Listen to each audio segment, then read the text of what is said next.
In this video, we will discuss about mutable and immutable properties of data objects. Mutable properties वो होती हैं जिसमें कोई भी ऑब्जेक्ट अपनी वैल्यू को चेंज कर सकता है. If the value of an object can change then particular object is mutable. कि जिस ऑब्जेक्ट की value within a running program change हो सकती है that is known as mutable object. इसका एक एग्जाम्पल है लिस्ट. इस एग्जाम्पल में हम देखते हैं कि कैसे एक लिस्ट की value within a running program change हो जाती है. और क्योंकि वैल्यू चेंज हो जाती है it means that is a mutable property of that particular object. ये लिस्ट की म्यूटेबल प्रॉपर्टी है. जब लिस्ट की values during execution of a program change हो जाती है इसे हम क्या बोलते हैं? Mutable property of list. List, byte, arrays, set, dictionaries ये वो ऑब्जेक्ट्स हैं जिनकी वैल्यूज़ को हम प्रोग्राम की एग्जीक्यूशन के दौरान चेंज कर सकते हैं. So these are the mutable objects. So let's discuss this program. हमने यहाँ पर एक फंक्शन बनाया है अपडेट फंक्शन. ये अपडेट फंक्शन क्या कर रहा है? अपडेट फंक्शन जो भी लिस्ट हम एज अ पैरामीटर इसमें पास करेंगे उस लिस्ट में एक आइटम ऐड कर देगा 10 और दूसरा उस लिस्ट के आईडी को प्रिंट कराएगा. मीन्स जो भी ऑब्जेक्ट हम इसमें एज अ पैरामीटर पास कर रहे हैं उसकी आईडी को प्रिंट कराएगा. आईडी बेसिकली क्या है? आईडी एक इनबिल्ट फंक्शन है पाइथन में जो कि एक सिंगल पैरामीटर को एक्सेप्ट करता है और उसकी आइडेंटिटी को रिटर्न करता है. आइडेंटिटी क्या? आइडेंटिटी जैसे कि आप लोगों का रोल नंबर होता है. एक क्लास के सभी स्टूडेंट्स को एक यूनिक आइडेंटिटी दी हुई है. एक क्लास में सेम नेम के दो स्टूडेंट हो सकते हैं. सपोज एक क्लास में राहुल नाम के दो स्टूडेंट हो सकते हैं, लेकिन उन दोनों को यूनिकली कैसे आइडेंटिफाई करेंगे? यूनिकली आइडेंटिफाई करेंगे with the help of identity. तो आईडी एक फंक्शन है जो कि रिटर्न करता है आइडेंटिटी ऑफ एन ऑब्जेक्ट और ये आइडेंटिटी हमेशा यूनिक होगी जैसे आप लोगों का रोल नंबर यूनिक होता है. दूसरा, पूरे प्रोग्राम के दौरान ये आइडेंटिटी सेम रहेगी. जैसे पूरे सेशन में आपका रोल नंबर सेम ही रहता है, आपका रोल नंबर चेंज नहीं होता है, उसी तरीके से आइडेंटिटी भी जब तक प्रोग्राम का लाइफ टाइम है एग्जीक्यूट हो रहा है किसी भी ऑब्जेक्ट की आइडेंटिटी चेंज नहीं होगी. आइडेंटिटी यूनिकली आइडेंटिफाई करने के लिए किसी पर्टिकुलर ऑब्जेक्ट को. तो यहाँ हमने एक अपडेट फंक्शन को डिफाइन करा है जिसमें एक पैरामीटर पास करेंगे लिस्ट और ये फंक्शन क्या करेगा? उस लिस्ट में 10 आइटम को ऐड कर देगा, एक न्यू आइटम ऐड कर देगा जिसकी हमने यहाँ वैल्यू क्या दे रखी है 10. अब हमने क्या एक लिस्ट बनाई है n जिसमें दो वैल्यूज़ दी हैं 50 एंड 60. उसकी लिस्ट की आईडी को प्रिंट कराया, अपडेट फंक्शन को कॉल किया. जब हमने अपडेट फंक्शन को कॉल किया तो इसमें एज अ पैरामीटर क्या पास किया? एज अ पैरामीटर पास किया हमने लिस्ट. लिस्ट क्या है हमारी? n, जिसमें इस टाइम दो वैल्यूज़ हैं 50 एंड 60. तो ये वैल्यूज़ हमारी फॉर्मल पैरामीटर में पास हो गई. फॉर्मल पैरामीटर क्या है यहाँ पर? लिस्ट 1.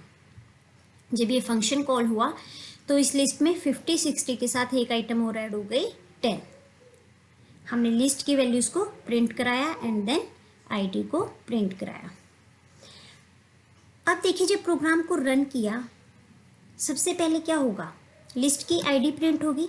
आईडी क्या है? 102119912. पूरे प्रोग्राम के दौरान देखिए आईडी चेंज नहीं हो रही है. आईडी चेंज नहीं हो रही. क्यों नहीं हो रही? किसी भी ऑब्जेक्ट के लिए आईडी पूरे प्रोग्राम में सेम रहेगी और ये यूनिक होती है और कांस्टेंट होती है. लेकिन उस ऑब्जेक्ट की वैल्यू अगर चेंज हो जाती है, आईडी कभी चेंज नहीं होगी, वैल्यूज़ अगर चेंज हो जाती है तो वो एक म्यूटेबल ऑब्जेक्ट है.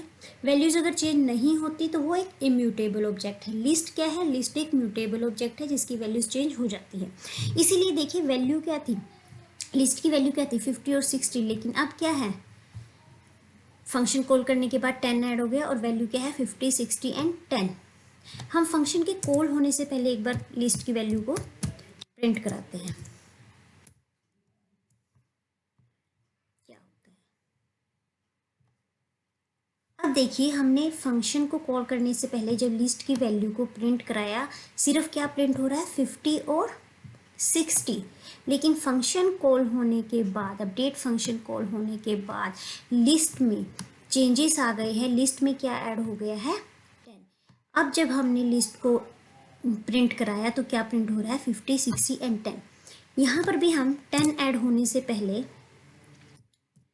प्रिंट लिस्ट 1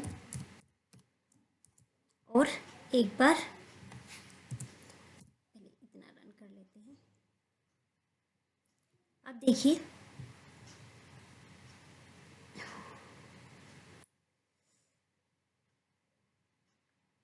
कर देते हैं, before calling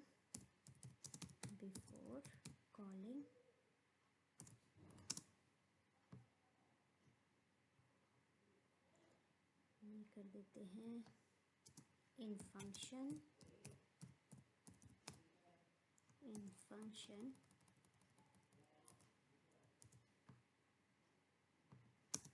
before updation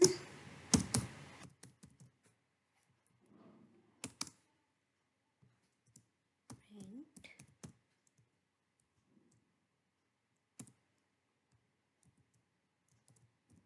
in function after updation and last one is after update। चलो लिख लेते हैं यहाँ पर भी, after calling the function, after calling the function। So let's see the output।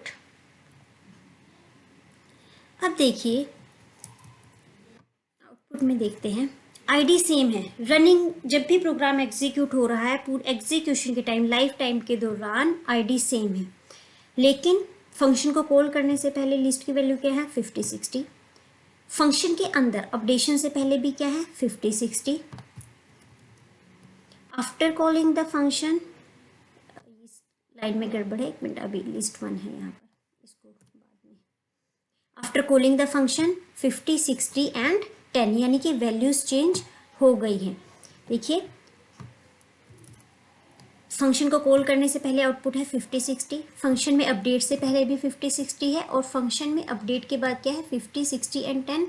और फंक्शन के बाहर भी लिस्ट की वैल्यू चेंज होकर क्या हो गई है, 50, 60 एंड 10। यानी कि जो चेंजेस फंक्शन में हुए हैं, those changes are also reflected outside of function, कि फंक्शन के बाहर भी सेम ऑब्जेक्ट में चेंजेस हो गए हैं। कि एक रनिंग प्रोग्राम में ऑब्जेक्ट की वैल्यू को हमने चेंज कर दिया है। पहले क्या था, 50 और 60। फंक्शन कॉल होने के बाद वो जब हमने उसमें कुछ ऐड किया या चेंज किया, तो वो चेंज फंक्शन के बाहर भी उस पर्टिकुलर ऑब्जेक्ट में रिफ्लेक्ट कर रहा है। ये क्या है, एक तो ये म्यूटेबल प्रॉपर्टी है डाटा ऑब्जेक्ट की। दूसरा, इसे हम बोलते हैं pass by reference. Pass by reference का मतलब कि जब हमने कोई डाटा ऑब्जेक्ट को फंक्शन में एज अ पैरामीटर पास किया और उस पैरामीटर में हम फंक्शन के अंदर चेंजेस कर रहे हैं, मीन्स फॉर्मल पैरामीटर में अगर हम कोई चेंज कर रहे हैं, that change also reflect in actual parameter. Function के बाहर भी वो चेंज रिफ्लेक्ट होगा। ध्यान से सुनिए दोबारा, जब हम किसी फंक्शन के अंदर म्यूटेबल ऑब्जेक्ट को पास कर रहे हैं एज अ पैरामीटर, तो फॉर्मल पैरामीटर में जो चेंज हम कर रहे हैं वो चेंज एक्चुअल पैरामीटर में भी रिफ्लेक्ट होगा, यानी कि फंक्शन के बाहर भी वो चेंज रिफ्लेक्ट होगा। This is known as pass by reference. और पास बाय रेफरेंस, जब भी आप म्यूटेबल ऑब्जेक्ट को एज अ पैरामीटर पास करते हैं, देन जो पैरामीटर पास होते हैं वो शो करते हैं पास बाय रेफरेंस का कंसेप्ट। मीन्स जो पैरामीटर हम उसमें पास कर रहे हैं उन्हें हम एज अ रेफरेंस पास कर रहे हैं। It means if you change what a parameter refer to within a function, the change also reflect back in the calling function.